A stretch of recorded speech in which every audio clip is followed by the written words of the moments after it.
Hello guys, in this video I am going to show you how to add notes to your presentation on the PowerPoint application. But first I just want to mention, don't forget to subscribe to my channel, because at 10,000 subscribers I am going to show you my whole YouTube revenue statistics and growth strategy, how to make money online. So let's jump into it. First of all, open the app on your phone.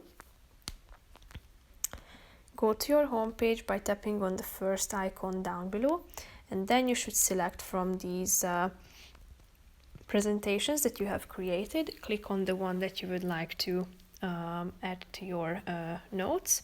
Click on the first icon at the top of the screen indicated with the image of a pencil and the letter A. Click on the notes option in the middle of the screen.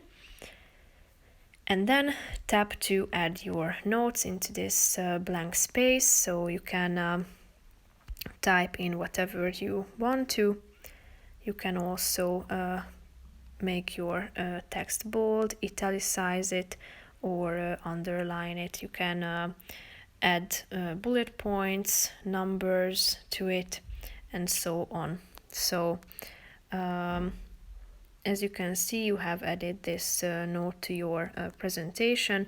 It's really helpful. So for example, when you are presenting, you can write down your thoughts and organize the content that you would like to say and present. So it's a really helpful function. That's pretty much it for this video. I hope you found it helpful. If you did, consider subscribing, and see you in the next video. Bye bye.